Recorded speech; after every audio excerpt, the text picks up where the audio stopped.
Hi again guys, and welcome to episode 7 of D.A.R.C, or Does Anyone Really Care?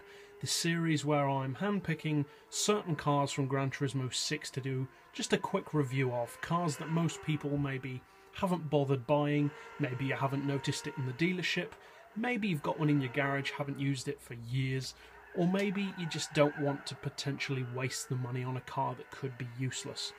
So in this episode, as you can see, I'm reviewing the Suzuki Swift Sport. Now there are two versions of this Swift, and this version that I'm using here is the one with slightly higher PP.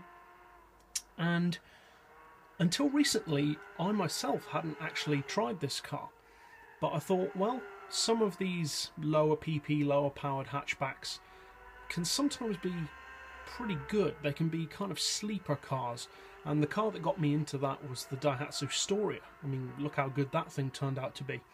So I noticed this Suzuki, noticed that it's a premium, so that's a good start, and I took it from there. So fully tuned, this car is actually a lot like the Daihatsu Storia. Now it's not all-wheel drive, it's a front-wheel drive hatch, but the torque steer is very minimal, and the handling for a front-wheel drive car is actually really good.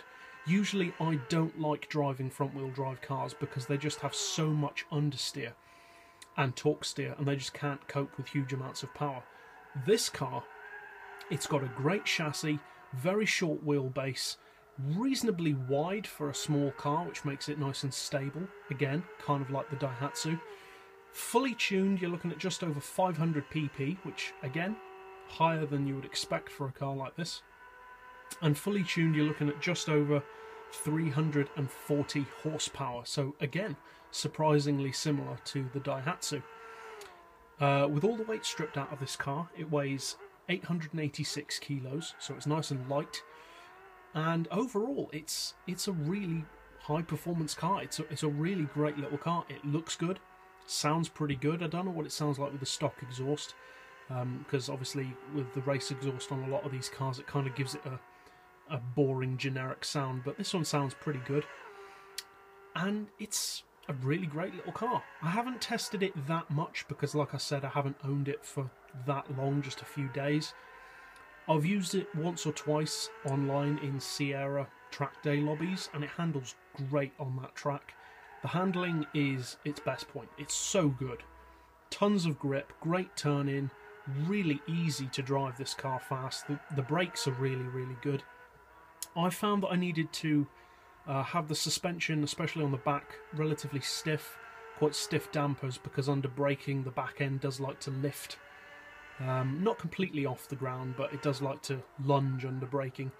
You can kind of see it still does it a bit, but overall, like I said, it handles really well. Not sure about what its straight line performance is in terms of top speed or 0 to 60, because again, I haven't tested it. But I mean, with 340 horsepower, it's definitely not going to be slow.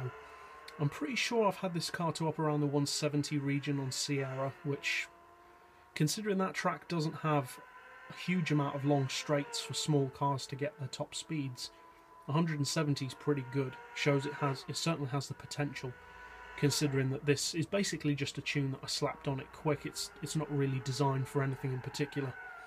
So overall, it's a great little car, and I'm really surprised that I don't see more people driving it, because in real life the Suzuki Swift is a hugely popular car, but I don't think I've ever seen anyone drive this car. Now I'm sure there are some of you guys who love this car and who use it regularly, or you know people who do, but in general I'm just not hearing the love for this car or seeing the love. Like I said, I see no one driving it in races, in cruises, nothing. And that's a shame, because although I'm not a huge Suzuki fan, it's a really great little car to drive. So that's it overall really for this review. So I would recommend buying this car. It's very cheap, very, very quick.